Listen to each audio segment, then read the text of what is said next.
All right, welcome back to the Boys of 161st Street, episode 168. We're coming to you live a little bit different this time.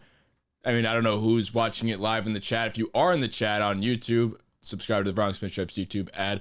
It's 7 o'clock in the morning. We feel like it was going to be way too late last night, and we didn't want to be just feel like the worst people on the planet up at 2 a.m. And it feels like we're functioning members of society, being up in the morning and talking some Yankees.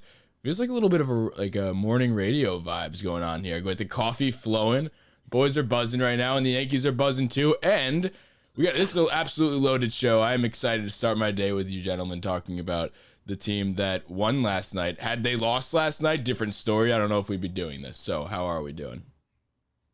Good. A lot better than if we lost. I'm not mega confident because anything can happen, and I think we're kind of jinxing it by getting the tickets now. But all in all, I feel good. A lot easier to get up this morning with a win.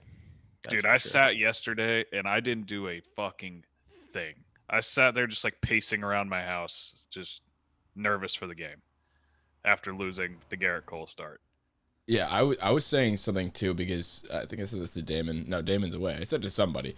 But there was a brief moment where I kind of relaxed and I felt confident enough to talk about buying tickets and about to buy tickets to the home wild card game. And then one loss on Wednesday brought me immediately back to completely freaking out. And now this one win last night is bringing me a little bit more towards confident, but not quite yet, because we are playing the Rays next. So it's just crazy what we're currently going through, is that one win can alter like literally 180 degrees, whether you're making the playoffs to just like to hosting a wild card. It's wild. I mean, everybody knows the scenario where the 4-game tie. Like, I don't know if that still is in line. It's totally still in line. If we go 1-2 the rest of the way, and the rest of them, do the Mariners win again? The Mariners didn't play. Oh, no, I think the Red Sox may have fucked that up because they lost again. They were supposed to be one of the. The Red Sox and the Mariners are tied for the second. We're in for something. I hope we're not a part of it. I hope there's a 3-way tie for the second wild card, and we could just watch that chaos. The magic number is what?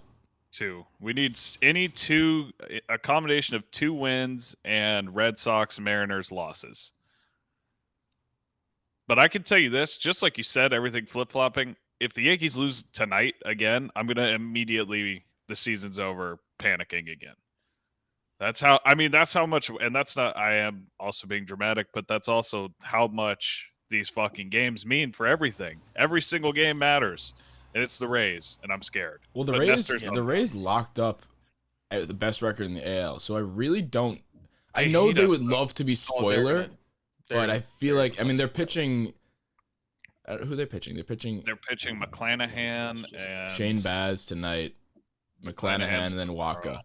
Okay, so yeah, they're pitching like they normally would. All right, I don't know. I mean, even if they were resting their starters, the Rays are gonna raise. Like arguably their not starters are the ones that would be good against us. I mean, Brasso is the one who fucked us, and he hasn't played at all this year, has he? So I don't think it matters even if they did rest their starters. But regardless, we're gonna get into that towards the back end of this episode. But at the beginning, we have a lot to talk about the obvious last couple series. One thing I wanted to open this up with before we get into Bronxy is the obvious question, and I think this is obvious, like the clip-worthy thing that we'll post today, is, are we worried about Garrett Cole in the wild card? I think it's fairly obvious. Like you'd be crazy if you weren't worried, and that's why I'm saying this isn't a nonsense, like, oh my god, it's Garrett Cole kind of conversation. Like you can't just poo-poo this away. Like, this is a real thing. If he can get roughed up like this by granted, great offense in the Blue Jays, but the last month he has a 6.15 ERA. That's his last 5 starts, and that's not great. We've been talking about him falling out of the Cy Young race. I don't know if that's the case. Maybe we'll chat a little bit about that, because Robbie Ray did just get roughed up. But I'm not worried about the Cy Young. I'm worried about him in the 1-game wild card, because I mean, if he showed he's vulnerable. So if that's the case, I don't think he's healthy. That could be it too. So since the injury, he's thrown 24 2/3 innings and allowed 18 runs. Since the injury.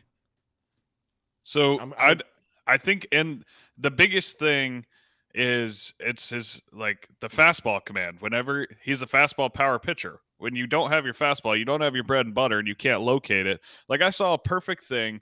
I was looking through clips because I wanted to see the complete game shutout against the Astros.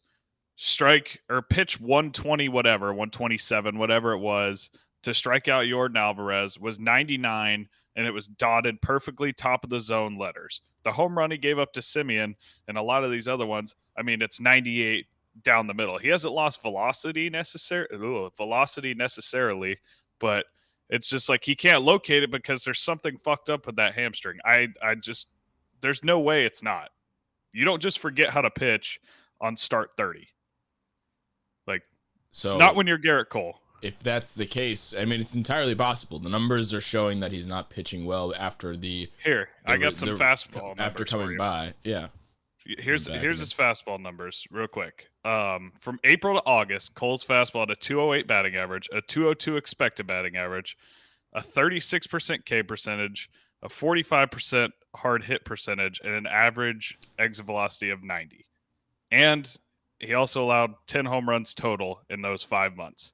Since the injury, his fastball has a 340 batting average, a 307 expected, 23% K, 94 exit velocity, and 4 home runs in those 4 starts. I mean, the numbers are obvious, but here's the thing,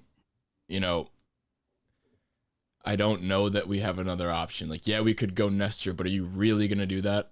There's no way. Can you do that? Like, Cole will fucking murder you if you don't throw him. I mean, obviously, we pay him all this money to do it, whether he's healthy or not. He's got to go out there. I think that's more of the conversation is like, are we confident in that? And I don't necessarily think I am. I mean, showing all I said before, like being able to see that he can be roughed up like that by a potential like a playoff offense, let alone not even just a playoff offense. He's been roughed up by shittier offenses. And I mean, it shows he's not. Yeah, it shows he's not bulletproof, and that makes me even more nervous for a wild card because before, like having Cy Young, Garrett Cole go in there, and I still have confidence in him. Like I think he's one of the guys where he's not a mental midget. I know you mentioned that a little bit before, Chandler. Like he's not. I know he's not. I was just mad that like if he's injured, and then you pair that with like he'll get fired the fuck up for the wild card game. Like, yeah, it's playoff vibes right now, but it's not the wild card game. So, like, you compare the injury, bringing him down, the wild card, just bringing him all the way up. I think it evened itself out, and I'm still confident in Garrett Cole, but I'd be lying if I said I wasn't a little nervous.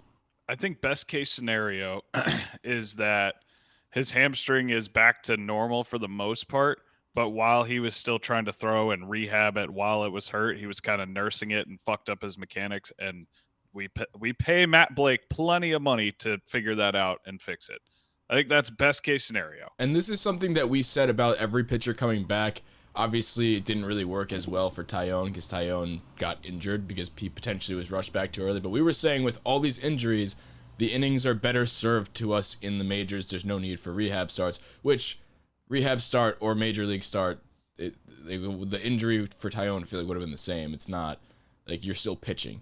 There's no more work being done. You're still pitching. So, I mean, this is what we kind of been saying, like Garrett Cole getting roughed up. So it'd be kind of, naive of us or just like, it'd be silly of us to say like we're mad at Garrett Cole for being a little bit worse during these last 5 starts coming off injury because that's what we asked for. We asked him to just get innings here and build himself back up versus doing rehab starts. So maybe these 5 games you just throw away because they would have been, or a few of them would have been rehab starts. And now we're at a place where we hopefully can be built up by the playoffs.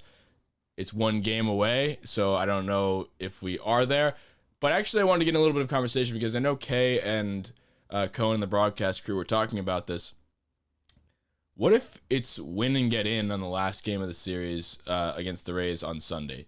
Do you pitch Cole on 3 days rest? Because he was asked if you would be ready to go that game, win and get in. That's a wild card game right there. Don't even get me started on a game 163 because that obviously could potentially happen too. But do you throw Cole out there on 3 games rest, or do you throw Nestor out there or somebody else? I don't know about Nestor because he's pitching tonight, but I think it's somebody else true. because, like we're just talking about, is that Cole might not be the healthiest. So wouldn't you No. make that problem a lot worse if you throw him on 3 days rest and ruin him even if you get in for the rest of the playoffs? So I think we could find other ways to win, whether that be a bullpen game. Sevy looks good. Like, we could string something together without throwing him out there. Here's the thing. Totally agree. Do you think finding a way to win, because you can't play for the games beyond. If it's a wild card game, like not wild card, if the game to get into the wild card game, win and go home, like do you think three games rest Cole is better than any other option we have, or do you think there's a better option to win that game? I think mean, 3 we're day just- rest Cole is fine for that, but 3 day rest healthy Cole. 3 day rest injured Cole is not. Versus what's the alternative? Like Montgomery? Would you throw Well, Montgomery there? We're going Nestor, Montgomery, and then presumably you're going to piece something together for that last game right now anyway, because that would be Tyone's start, but he's hurt. So I would be comfortable with a Sevy, Mike King, piggyback them off of each other, get what you can, 5 or 6 innings, and then turn it over to Clay Holmes, maybe Loizaga for 2. Dear God, maybe Chad Green, Chapman. You've got guys. You've got 2 starters in the bullpen that have both been lights out. I think if it gets to that scenario, I would rather see Sevy start, give me 2 to 3, King for 2 or 3, and then you piece it together from there. I mean, to me, that just makes the most sense. And it's not about saving Cole. It's just I don't think that he's healthy enough to go out and throw meaningful major league games on short rest right now when he's not 100% healthy. That was my question. It's like don't say it just to save Cole, because that's not you're playing for tomorrow, not today. It's like, do you think another alternative is a better option to win that game? And I agree. I just wanted to pose that question. I think our bullpen's been awesome, and there was a graphic that I put up to you guys, and the bullpen right now, I feel like, and everybody feels like, this is a Max Goodman tweet, is this the best version of the Yankees bullpen we've seen all season? Because, they've been dominant earlier in the year. Then it went to being one of our biggest weaknesses, a glaring issue. Everybody was fucking hurt. And guys like Jolie Rodriguez and Chad Green, who was bad and still is not great, were leading the pen. And Licky, we were talking about Licky is one of our best relievers. I forgot Licky was on Which the Licky team. is having a great year, but like the fact that we were saying that is a problem. But now the Yankees bullpen is Aroldis Chapman, Jonathan Loizaga, Chad Green, Clay Holmes, who's obviously a beast now, Wandy Peralta, who's been good, Lucas Licky, who's been very good, Mike King, who's very versatile and he has come back strong, who's throwing faster apparently, Luis Severino, who's been dominant, Domingo Germán. Have we seen Domingo yet? No. But is a good option, and he can go long in Jolie Rodriguez. Like, that is a good bullpen, and that gives me confidence, because I've said this before about the versatility of this bullpen. I mean, I don't know how many of those names can go extra innings. The better question is, how many of those names can't go 2 innings? Chapman. He can, though. No, he cannot. He has. No. I haven't seen. No, no. When was the last time In the that Chapman? playoffs, I feel like he usually does. The last time he tried to go more than 1 inning, he gave up the Brasso home run. Okay, That was so, the last time. I mean, if you cross his name off the list, Loizaga can. He used to be a starter. Chad Green was that guy. Clay Holmes, he hasn't, but I wouldn't be shocked if he could. He's the fucking best on the planet. Clay Holmes does almost every time. Wandy Peralta, no. Licky, yes, right? Yeah. Licky has been that guy. He's been like the old Chad Green. He's like the cleanup guy. Mike King is a full-blown starter. Severino, yes. Domingo, yes. Jolie Rodriguez. So the people who can't are Jolie Rodriguez, and we're presuming they can't because they haven't. Who knows if they fucking can. Jolie Rodriguez and Wandy Peralta and Chapman. The rest of them are converted starters who can go extra innings. So that is so goddamn valuable. Like, that is awesome. And that is the reason, to circle back to the conversation, why I think that's how you go the final game of the season if it matters. Hopefully we lock it up. And here's my question too. Had you said yes to Cole starting that game, like let's say that was your option, do you treat that the same way if it means you locked up a wild card spot but you're playing for home field wild card? Like, do you put it all out on the line, have Cole start that game if you're playing for not just you're in the wild card, but you want it to be at home? No. Definitely not. If You're we're just- not doing you're it just to get riding into the- the wild card, we're definitely not doing it. No, I We'd know. rather have him pitch in said wild card game. That was more of a question for you if you said you wanted Cole in that spot, but just something interesting. I think right now you can't focus on home field. You got to play to get in. Don't put one foot ahead of the other here, or Yeah. don't, whatever the fucking saying is. I don't know. Don't I think trip that's over your looking feet. too far into the future, especially with how streaky this team's been. We could easily get swept by the Rays and miss it completely if you're looking like that. The way this team's playing, I'm not trying to jinx it. I'm really confident in this team. Like, this is the first time I've actually genuinely felt like earlier this year, and people have tweeted this, like reporters have tweeted this. I think it was I don't remember, but you know, when it was 4-0 in like the second inning or something, they'd be like, okay, here's the tweet of like the amount of games that we've come back from in 4-0 deficits. It's like You might as well just pack it up and go watch something else because this is over. Now, I mean, you look at an every night basis. Even the game we lost on Wednesday, they were down 4-0, weren't they? And they fucking stormed back and lost 6-5 and almost won that game. And it's almost like a completely different Yankees team that we're seeing right now. It's like almost this is the team we expected. Like, no lead is safe against this offense. Feels that way right now. And you know what? The pitching has been good. So like now when you have all those things going together, I don't know why. Like, it's not, I don't think it's crazy for me to say I'm confident this team can make a big run into October. No, I think you're 100% right. This is the most. They look alive for the first time, and maybe it's Bronxy the turtle or whatever it is. But also, before we get into more positive things, I actually do have a gripe because what in the fuck happened to fielding a routine fly ball? Joey Gallo, figure it out, man. You're a Gold Glover. You won a Gold Glove a year ago. Figure it the fuck out. I'm sorry. Like, I'm not trying to be overly critical, but I think this is very fair criticism. You are a Gold Glove outfielder that we gave up a shitload of prospect capital for. If you're not going to fucking hit, catch a goddamn fly ball. Play Little League level baseball. I'm not asking for much. I'm not asking you to gun people out from the wall. Catch a fly ball. I did just do see the first thing. Your message in the Slack says in all caps, bench Gallo. That's a topic, not me pouting. Yeah. I was mad. I mean, and I don't necessarily He didn't believe play yesterday. Well, he was hurt also. Okay, yeah. But like my thing, He came back negative on the MRI though, right? he did, but I think it was just like a lefty pitching. He got hit.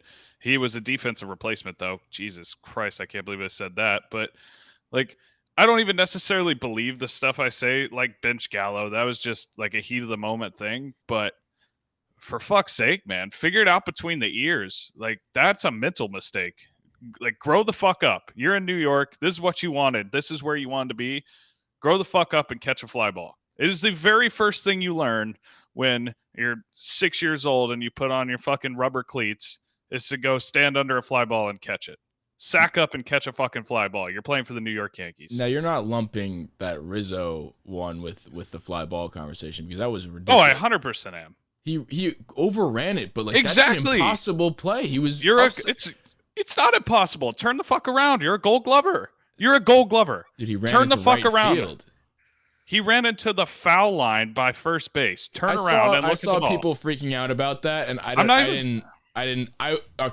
there's a difference between that one where he was turned around upside down, running under a ball, like almost trying to track down a home run ball in football. Yeah, he overran it by accident. I guess he's faster than he thought he was, but I'm not upset with that. Maybe it's because nothing happened afterwards because of it, and that's obvious. Like when, DJ and then Gallo drop it and they end up scoring to fucking tie the game or go ahead. That's an issue, but that's not as egregious as the ones that are actually routine. I wouldn't consider that play routine. It's not egregious, and maybe that's not routine, but it's a play that should be made. With the season on the line, if that same play happens in the wild card in the 8th inning, are you just like, meh? Yeah, I'm upset. Yeah. I agree. There's a difference between that and missing a diving play. Like, if Gio's going in the hole and dives and it hits off his glove, that's one thing. If you're running to catch a ball in foul territory, that you're parked under and just overran. He didn't even turn around. It almost hit him in the asshole. Like, They overran it. just look. Like, where it's fundamental baseball. That's not a crazy play to make. Yeah, it's a hard play to make, but you're a Gold Glove first baseman. They traded to get you for your defense. Catch the ball. Joey Gallo. They traded for you because you hit home runs and play good defense. Catch the fucking ball. DJ, you've won a Gold Glove. Maybe 2. I don't remember. Catch a fucking ball. Catch a fly ball. When the ball is in the air and you're parked underneath it, this is the bottom line. You need to catch the fucking baseball. Like, you're a Major League Baseball player. I feel like I shouldn't have to be this upset about something like this. Like, I'm not mad. The things that I should be mad about with this team are striking out with runners in scoring position, shit like that. I shouldn't be upset about dropping fly balls. Oh, sorry. That's Well, we need drives me fucking crazy. We needed a rant from you anyway, so I'm glad you found something. No, I mean, god damn. No, I mean, you're right. I mean, if that happens in the wild card game, I am jumping out my window. Like that. I would go as far as to say I would be irate. I would definitely be irate. I would definitely have a ton of gripes. I would have with Exactly. this team. I mean, it is ridiculous, and especially because everything else we're doing is so good that the easiest thing we're fucking up, and it ends up being in big spots that ruin the game. So that is obviously. See, I think those are one-off scenarios. I don't think that doesn't just continue to happen. That's not. I mean, if Glaber made 2 plays in a row, and I was most scared about those, and he ended up making them. So everything I think is going to happen doesn't happen, and everything I think that is going to happen. I don't know what I'm saying. You know what I'm Every getting. time there's You know a what I'm getting fly at. ball now, like a fly ball that's semi in no man's land, my heart sinks. Yeah, so That should not happen. the game is already going to be I'm going to be very much anxious all game. Now the routine plays are also going to give me extra anxiety. Like, they would give me anxiety, but not like this, because now we have actual evidence as to why we should be nervous about routine pop-ups. So I don't know, man. So in other news, this is a big moment for this podcast. Andrew Heaney was sent down, and I think we're officially, let's just give it a clap up for just us, because I think this potentially, and for the world, this potentially is another scenario where we bullied a guy into retirement. That happened with Jay Bruce. I think, I mean, we've seen the last of him, right? I hope. Dude, he got sent down to Florida to like the instructional league. Oh, I didn't even know that. I was worried he was going to come back when Voit got hurt. Just No, of that extra spot. Nope, they've Abreu got pulled up, and Heaney's in Tampa.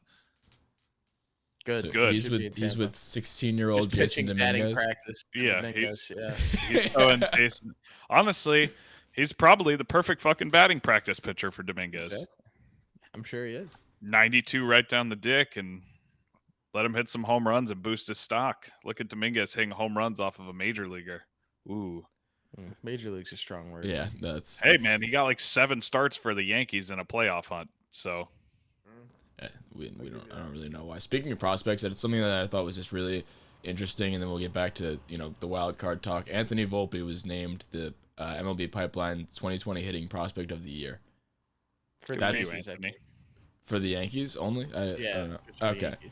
Regardless. either way, Just his numbers this year, he had 294, 423, 604 slash line with 26 home runs and 86 RBIs. That's unbelievable for a guy that was not our top prospect, and it may potentially, I don't know about next year, but in his arrival time is like 2023. So like that puts a wrench in the offseason conversation for shortstop. Like the big shortstop conversation of getting a big free agent potentially changes that a little bit in the way the Yankees go about it. I don't think it does. I think you have to play to win and get the best guys available, and you make it work. Yeah, whatever. That's off-season talk. One thing we got to bring it up is the Yankees got a new mascot. It's no longer Nestor Cortez himself.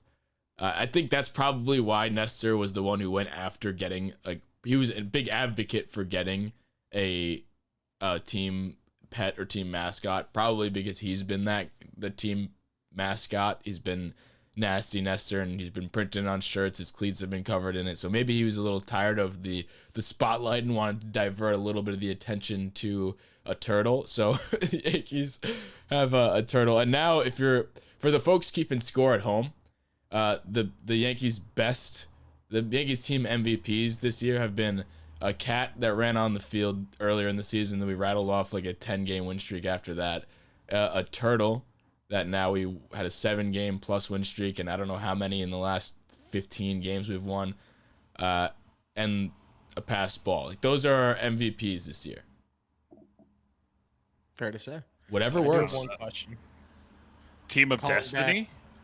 Calling back to like team races, who's faster, Gary or Bronxy? Bronxy. Fuck that motherfucker. I'm so tired of Gary Sanchez. Sorry. That's a hot button issue for me. You wanted to talk about Gary. Let it loose. I did, but I just, we're having a happy about moment with Bronxy, and Bronxy's been awesome. Well, that's it with Bronxy. That's all we had to cover on it. Oh, okay, let good. it loose. Let it fly with Gary right now. Dude, I'm over it. I'm over it. If you're going to play defense like that, at least hit. That's like your MO. That's your only thing. In his last 30 games, he's hitting under 190. He's striking out almost 50% of the time. Like, get it together, man. It's crazy. He's not even putting together competitive at bats. That's the thing. Like, Luke Voigt came off the bench, and he hasn't played in a fucking. R.I.P. by the way. Yeah, but he hasn't played in a month, and he at least is fouling off pitches, putting up an at bat, and hustling down the line. But he can't even, like, it wasn't even an open base. Which, say what you want, at least he's trying. Gary Sanchez came up in the top of the ninth. Well, one, he went 0 for 3 with 3 Ks yesterday. Awesome. Good job. Way to be a DH. And then the night before, in the loss, he came up, pinch hit top of the ninth, took fastball, strike one down the middle, gave, I guess you can call it a swing, on fastball down the middle, number 2. It was like a check swing. And then watch, another off speed right down the middle, strike 3. Didn't even take the bat off his fucking shoulder. Like, he's not even putting together competitive at bats. And I'm sorry if you're a Gary lover, but I just don't know how the fuck you can defend this anymore. He had the play against the Mets. He's had multiple pass balls. The other night he had an awful defensive showing. It was pass ball fucking everywhere. I don't know I don't know how you can defend him anymore. He doesn't block baseballs. He tries to pick everything. Again, go back to Little League 101 catching. That is the very first drill you ever run as blocking a baseball in front of you. The very first thing they tell you when it's a fucking machine pitching to you is get down and block the baseball. Don't pick it. He tries to pick everything. He sits on his knees with runners on base. What the fuck are you doing? I mean, we talked about doing the routine things. And it happening in a wild card game. See, like I said, these are the two differences between that situation, the Gary situation, and the pop-ups. Is that the pop-ups, like I said, are a one-off. It's not a recurring thing, hopefully. That's not something that can just continue to happen based on, like, a lack of skill. That's a fluke thing that just happened to happen twice in 3 minutes. It's crazy, but I don't think it's going to happen. If I was a betting man, I wouldn't expect it to happen. The Gary thing is just a thing that's always been a thing, and now, for whatever reason, maybe the reason is he's just bad, is just... He looks worse than he ever has. And we've trashed his defense before on this podcast, and just everybody has. I've never quite seen it like this, to the point where he just looks like a backstop, and not in a good way. Like, you usually call a catcher like a backstop when he doesn't let anything go. He looks like a genuine fence that just, the ball hits him, and it just, like, he's not even using his glove. It just hits his glove and just bounces away. And then I've seen too many times him run like a little dumbass trot, just like looking for the ball, and like when he can't find it, that is ingrained in my brain as a Yankee fan. It's just him just like turning around trying to find the ball, and that's just terrifying to imagine that could happen on an almost regular basis in one game. Not only like once a game, like it happens multiple times a game, and against teams in the playoffs that will take that base and will, you're playing to fucking win. There's teams with speed, like the Rays will run all over us if that happens, and they'll take every fucking base you can. I hate that. I hate that so much, and I hate it to the point where I'm almost at the point where I want just Higgy in there, just because, he's come up clutch recently. I know he hasn't been a great hitter this year, and neither has Gary. But regardless of the hitting, and this has been the main thing, the argument for putting Higgy out there, who, by the way, is personally catching 2 of the 5 in the rotation, 2 of the 4 because Tyone's out now, so the rest it's a bullpen. So he's basically a split time starter at this point. I would put him as the everyday starter because you cannot have those pass balls. It's never. I would allow it if Gary's offense was a little bit better. I would still give Gary a little bit of a nod just based on prior pedigree to Higgy on offense. It's obvious, but I mean, we can't have it's just like not a thing we can possibly have. Gary, he's literally a fence back there. He's just not even trying to make an attempt at the ball. I genuinely think, and I have never caught 90 plus miles per hour before, I think I could catch more than Gary because he's just sitting in front of the ball. He's not trying. I can get hit by a ball too. Just load me up with Kevlar. I'll sit there and I'll let fucking Sebi paint my chest. Yeah, no, couldn't have said it better. I think it's telling enough that the 2 veteran guys on the staff, the guys who've won Cy Youngs, the guys who've been top 5 finishers in Cole and Kluber, won't throw to Gary Sanchez. That's so telling. That is so telling. This is a guy, Corey Kluber, that's probably thrown to, I don't know, he's on the fucking Indians forever, so he's probably thrown to 20 different catchers, and he will not throw to Gary Sanchez. That's so telling. Just won't do it. And it's not like he's been a Yankee forever. He's not making $300 million. Like, he doesn't get the luxury of making these special requests like Cole Except does. for the fact that he's a vet. That's it. He's a vet, but like, that's just so telling to me. I saw that the other day. It occurred to me like 2 weeks ago, but I know we had our Gary embargo, and I didn't really want to ruffle any feathers because we had plenty of other issues. But like, it's hit the boiling point for me. Like, it's boiling over. It's unmitigated disaster is what Gary is behind the plate, and I don't think that you can go into 2022 with him as your starting catcher.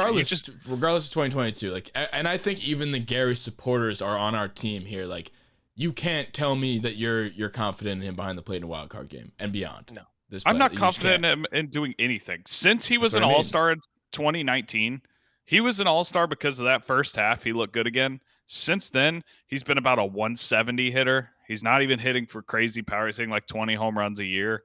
Like, I don't need the advanced metrics here. I don't give a fuck. And what his like isolated power numbers are. Well, that just means how often that's when he hits the ball, it goes far. But yeah, congrats when you hit the ball every 10 games. When you hit the ball. Yeah. Like, and here's the thing too, I think right now with the way this offense is playing through 1 through 8, even Glaber hit a fucking home run last night. Like, the way this team is playing 1 through 8, we can absolutely afford to just put maybe like I'm even talking. You know, Higgy's a great defensive catcher. I'm talking like the worst offensive catcher on the planet who is an absolute stud defender. We can afford to do that. Like, pick up some guy of wherever who can just catch, and you just go up there and you're basically a pitcher hitting.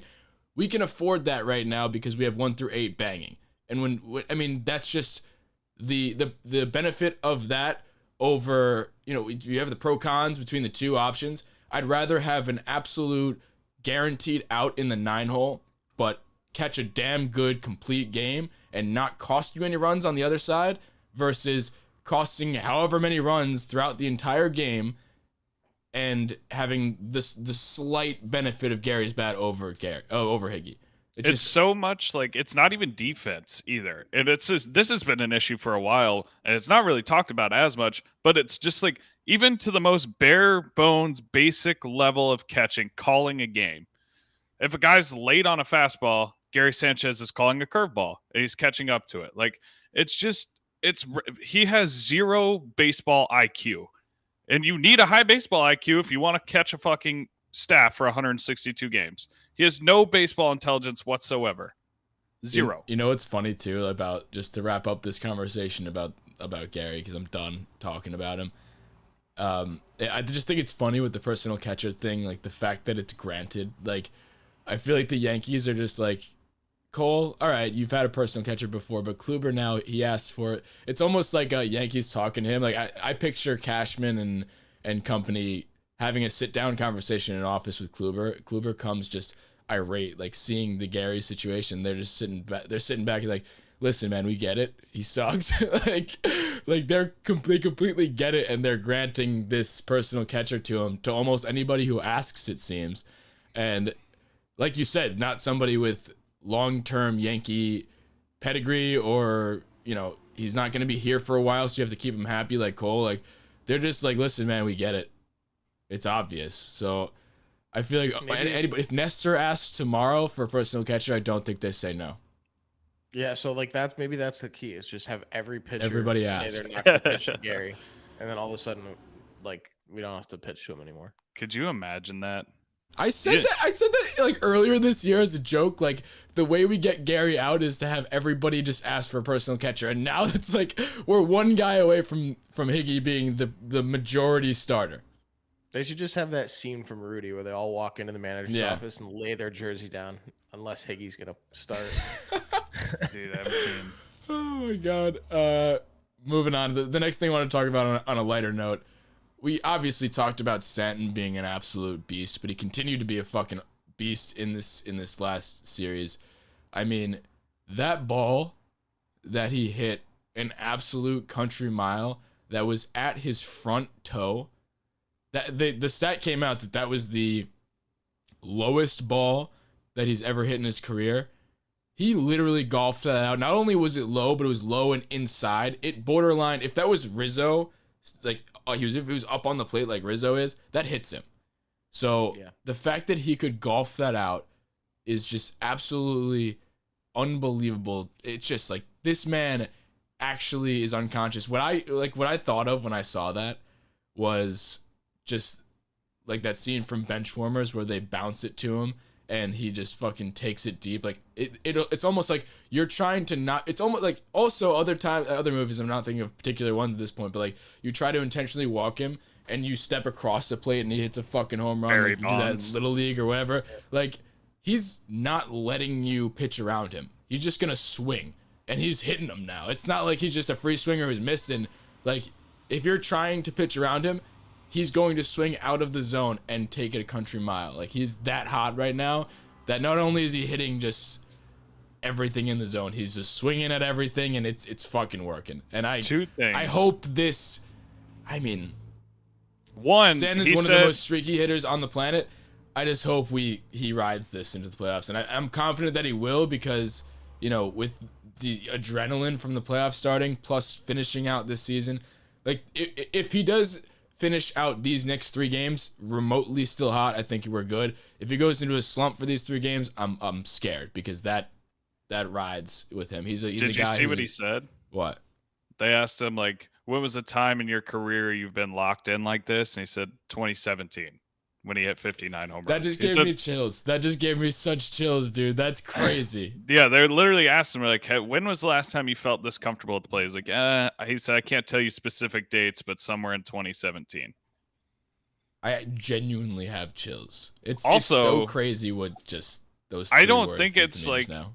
Him just free swinging there either and just being locked in. He had to do that, and this is another, just, you know, sorry to keep bringing the mood down, but the umpiring in that Blue Jays series both ways was fucking atrocious. Yeah, whatever, move on.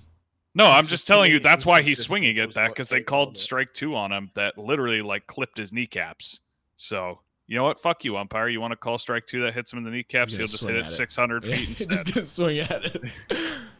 Also, we've been talking all year about how he and Judge just can't be hot at the same time, and we're finally seeing it, and it's really scary. Oh, it's sexy. Yeah, it's been like 2 months of it now. I have the stat right here, I think. Let me pull it up. This is crazy. In August and September, Stanton and Judge have both combined for 8+ home runs and 20+ RBIs. It's the second duo in MLB history that has ever done that. Behind Babe Ruth and Lou Gehrig did it before 1931.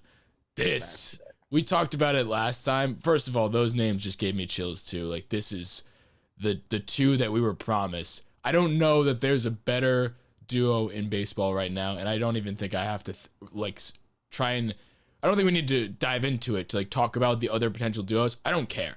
That stat alone in the last, and it's in the 2 most imperative months, August and September, to get this team that, and we needed it too. And I mean, August, Stan has 9 home runs, 25 RBIs. Oh, by the way, that stat was consecutive months. So they did it. That wasn't a combined 8 home runs, 20 RBIs in those 2 months. It was both months they both did it. So August, that's even more crazy. I was under the impression that it was the other thing. So I was gonna say that's what I figured you meant when you yeah, said no. it, 'cause I was like, yeah, combining for 8 home runs isn't. It's not that much. I was as I was saying it, I almost felt like I was hyping myself up. But now it's cool. So like Sen, I'll lump it together. In those 2 months, Sen has 19 home runs and 50 Holy and 50 shit. RBIs and 50 2 months? RBIs, 50 RBIs, and then Judge in those 2 months has, quick math here, 16 home runs and 46 RBIs. A little warm up for I work don't- later. Yeah. Doesn't Stan like not even have 100 RBIs in the season yet, or like just barely has And 100 in these RBIs 2 in the months, he has season? And 50. 50. Dude, they have Wow. 96 RBIs combined in those 2 months. There's some math right now. That's Yeah, crazy. yeah, I'm ready to roll today. Oh I'm my coming out hot. God. Also, hats off to Judge, and Murphy already took his hat off for me.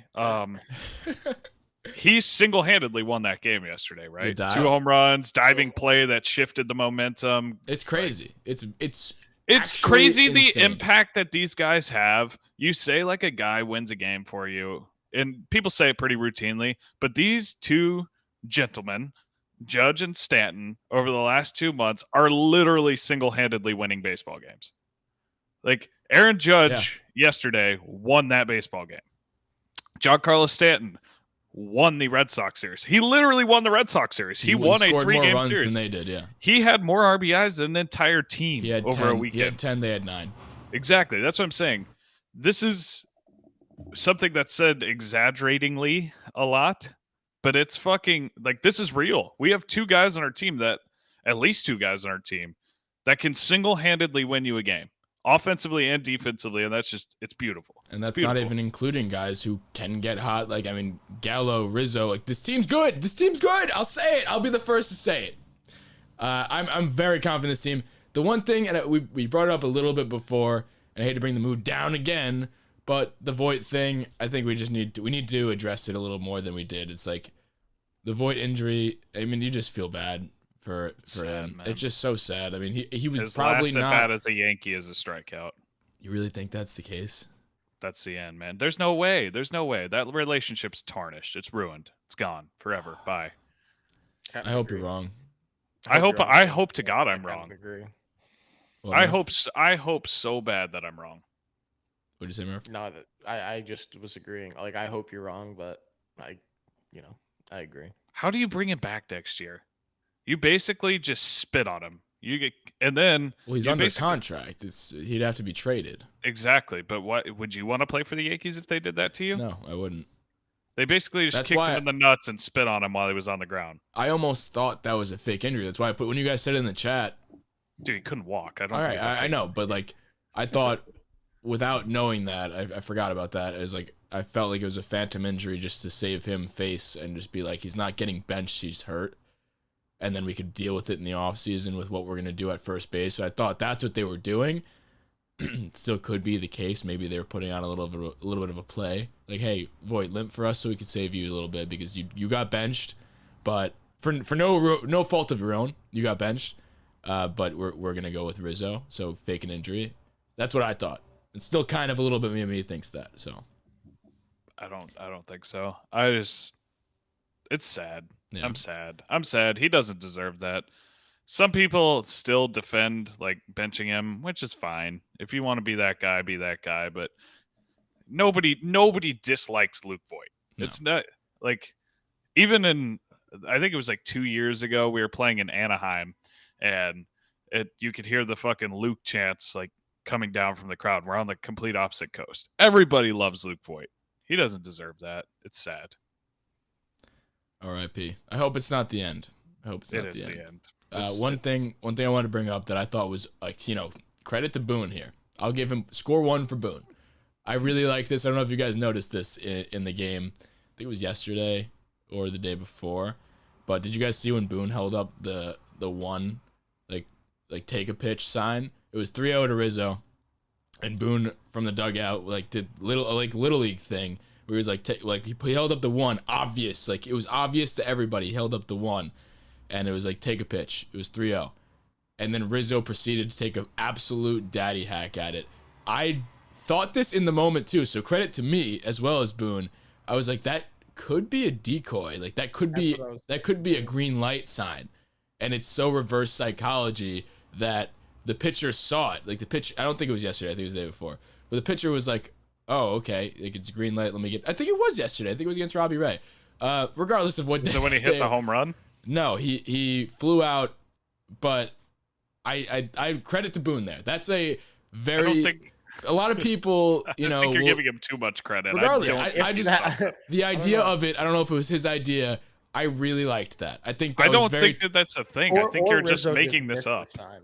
Or Rizzo just missed the sign. Or Aaron Boone was just waving his finger. I don't think Rizzo missed a sign. It's 3-0. Like that's a, if you're swinging at 3-0, and a sign was given, there's no cross up there. I think that's, I'm willing to die on this hill that was a decoy green light sign.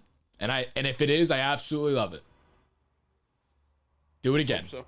You can't do it that You're many more hot on times. the conspiracy theories. You can't do it that many more times because if you do it like one more time, I feel like that's it, because everybody's like, all right, it's clearly the green light sign. But then you switch it and it's actually a take, and then you're playing mental warfare, and that's how you win baseball games, mental warfare. So I think you've played too much Xbox this morning. That I just don't believe that that's true at all. I think it is. So I don't think a Major League Baseball team has a decoy sign, and I don't. Why think not? I don't think it's a decoy take. In the age from of the sign dugout. stealing, it's almost like a Bauer situation where I'm gonna tell you what I'm pitching, and like I'll tell you, here's a fastball, and then you get a fucking knuckle curve, and it's like, whoa. Because like Bauer would do that, and then he would actually and they would throw the fastball. Then he would throw it. But imagine he did it 6 times. He threw the actual pitch he told them, and then he did it one time, and it was not the pitch. That one pitch, there's no way you're hitting it. So it's mind games, man. Bauer, who I mean, remember him? I don't know what happened to that guy, but like he's playing mind games, playing chess while everybody's playing checkers. It was a build up for that one time where he crosses you up. He'll tell you 17 pitches, but the 18th will be the one where he gets you, and you'd be like, yeah, see, it was all worth it. That's what Boone's doing, and I love it. I think you're giving him way too much credit. This is a guy that can't put a lineup together without a computer. That's fine. One thing I did want to bring up in the area of concern is a stat Katie Sharp put out. It said the Yankees have allowed 31 first inning home runs. That's the most in the American League. Maybe that's a lot of Heaney. I think it's a lot of Cole, to be honest, also. And that makes me extremely nervous in a wild card game. My biggest fear is going down early in a wild card game, which we didn't do in Oakland. We got up early and stayed up. And that's kind of how the wild card goes, is like you're up early. Momentum. You ride that momentum to the end. It's one game. You go up early, the other team is down. Like, obviously, that's how it works. But I mean, like, down mentally. Like, that is not something you can come back from. Most times. It's hard to. I hope we're not the team that goes down early. Statistically, we are the team that goes down early the most. So I hope that doesn't happen, but I don't know, man. I feel like good. Nessner's the best first inning pitcher we have. I don't know why. I'm not looking at the stats in front of me, but if I had to guess the one guy in our rotation that's given up the least amount of first inning runs, it'd be Nestor. Yeah. I actually am looking up something completely unrelated, but in the hopes that we make the playoffs, and I think I'm feeling very good about that right now. Sorry, I'm Googling on Baseball Savant right now, Murphy's new favorite website. I just wanted to see Garrett Cole's home versus away splits, and obviously he's been bad this month, but like home versus away is a big thing. That's one of those stats that I actually genuinely care about. Like there's egregious differences between people. Like I remember Tyone, remember his numbers? Tyone's home versus away splits were like ridiculously bad all season, like a huge difference. So I mean that could make all the difference in a wild card game, whether it's home versus away and Garrett Cole's in the mound. So I hope these numbers, if I can find them. I don't think it matters for Cole, to be honest with you. Like he's the best pitcher. He's the guy you're paying Oh, I found X it. amount of money. Like just let him rock. If he's It's healthy. they're very similar. So I'm happy they're very similar. If it were like, I mean, this is Damon's stat. Remember Damon said day games versus night games. Day games he has a 5 ERA. Night games he has a 2.28. Away versus home he has a 3.11 at home and 3.32 at away games. So I'm not worried about home versus away. Hopefully we don't get the early slate for They already the came wild out card. with the time. It's 7 or 8 Okay, o'clock. so there you go. You get a 2.28 Garrett Cole. No, I mean, statistically, I'm not. I don't know, man. I'm excited, but I'm nervous. Dude, the next time we record, it's either going to be the eve of a playoff, or we're going to be eliminated. I'm hoping it's the former, but I think I'm getting those vibes right now. I think we're about to go on a run. I hope. so. Knock on I wood. hope so. All right, that'll do it from us today. I know we said we were gonna do rounding third. You know what? Why don't we do a couple rounding thirds? Let's look through this to end the episode because we want to hear from you people. All right, so. And we also put out the story to see like where your level of concern is with Cole. Everybody is very, very, very, very, very. Some people said stop the nonsense. I don't think you're right if you're in that camp. You're crazy if you aren't nervous, and we talked about that before. But the majority of people were nervous about Cole. Can I say this about Cole real quick? I don't think it's a level of concern as him as a pitcher. It's injuries. Like, how concerned are you that he's not 100%? I don't think anybody's concerned about Garrett Cole, the pitcher. Just to clear that up. Yeah, I agree. All right, with the rounding thirds, let's do these a little bit quick because we got to get to work. A little bit of a lightning round. Sevy makes a start in the playoffs with Tyone being out. I don't know if he means with him being. He didn't. I put with him being out. He said with Tyone. I think it just means with what happened to Tyone. Does the good old Hap Devi? Oh no, he actually means both of them pitching. I don't know. What's the deal with Tyone? Is he coming back? He threw yesterday. Okay, so do you agree that like Sevy piggybacks with Tyone? I think that's probably how they would treat it. Yeah, I think Tyone would start, but I could see it. Yeah, I hope it's not the Hap Devi. I hope he goes more than an inning, but I could definitely see them piggybacking Sevy, who's been like instead of there's 2 guys who can't go a full start, so why don't you just take 2 guys who can do a half start each and make it a full start? So I agree. I'm there.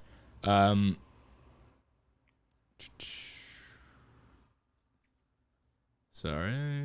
Boone is destroying Voigt's career. Agree with you. Send it, Sully. That is the name. Nestor Cortez, ALCS MVP. No. No, I hope so. Hear me out. Why not? There is a path there.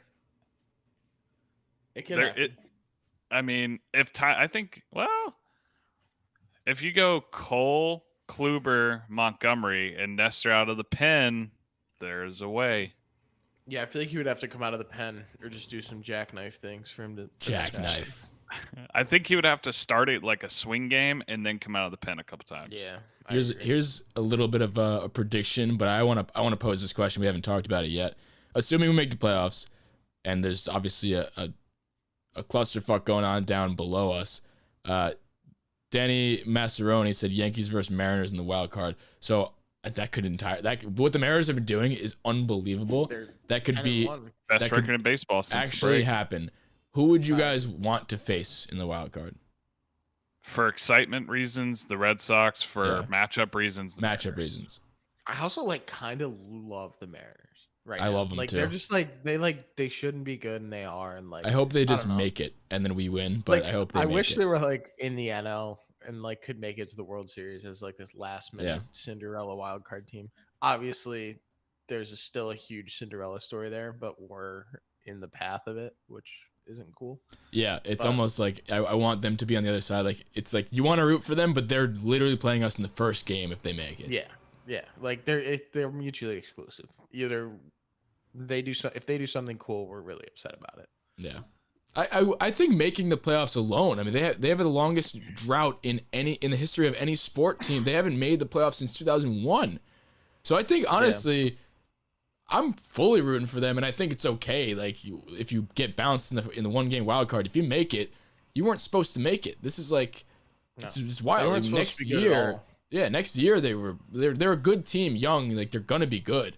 I like what they're doing, but like On the flip side, are you scared though that if they make it for the first time in 20 years that They they're the got the team of juice. destiny? they're the team of destiny. I don't know. They could be that like that Nationals team that just ran with the fire. And we got that already in the Cardinals. We have two teams that are literally on both sides. It's actually wild when you look at this wrapping up the regular season and postseason in general. What's shaping up to be, this could be one of the ones that you look at and it's like, holy shit. Do you remember that? Do you remember those two teams on both sides that had a, I mean, you see the numbers with the Cardinals are like a 5% chance to make the playoffs like 2 weeks ago, and now they clinched.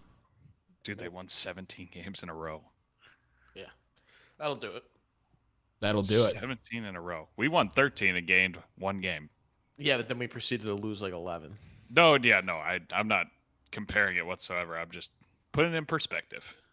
How crazy of I a run forgot that also is, and that- how good like things had to go for them. Because the Brewers aren't like any slouches, but I guess the rest of the wild cards kind of died off. The Reds and Padres and whoever else. But how crazy is it that the fucking Dodgers have like a 17 game lead for home field advantage in the wild card? It is crazy. It's I wish that's we so had that. crazy. Just what's going on across the league in different areas, like that whole thing between the Giants and the Dodgers. I mean, hope the that Giants, we make the it. Giants Yeah. locked it up now, I think, but Yeah, I they're 2 hope games that we ahead. make a run just because this is such an electric like postseason in general. Like this is such a cool ass postseason. I want to be a part of it, and I know if the Yankees lose, I'm going to be bitter and not watch it for like a week and miss something cool. agreed. All right, I think that'll do it from us. I gotta get to work, but I'm glad we did this morning thing. Maybe we do the morning thing more often. Now I feel like a functioning member of society. As always, if you enjoyed the show, I mean the dedication to the team, to 9 grown men playing a child's game in tight pants is absolutely undeniable. Like, we just got up early, 6 a.m. to talk about some Yankees baseball to get this in. The hustle's there. Credit to us. I'll be the first to say it. Let's go Yanks. If you think if you enjoyed this, make sure to give us a 5-star rating on iTunes. We really appreciate it. Helps us make more shows. If you want to write a review, we'll read it aloud. A little story time. We appreciate those. Subscribe to the YouTube Bronx Pinstripes. If you want to see the video version and the live podcast the night before or the morning of, maybe we'll do morning of going forward. So we'll see. If the Yankees make the playoffs, expect us to do episodes after each game as long as the run continues. We'll work around our schedules and make that happen, whether it be one of us just giving a little update. If we all can't, we'll make it work. So, yeah. Here's to a good final 3 games of the season. I'm going to the game on Saturday. Let's finish strong. Let's make the fucking playoffs. If we don't make the playoffs, I think it'd be an epic collapse similar to what the Red Sox are doing right now. So let's hope that doesn't happen to us. Yeah, let's go. Let's go Yanks. Let's go Yanks.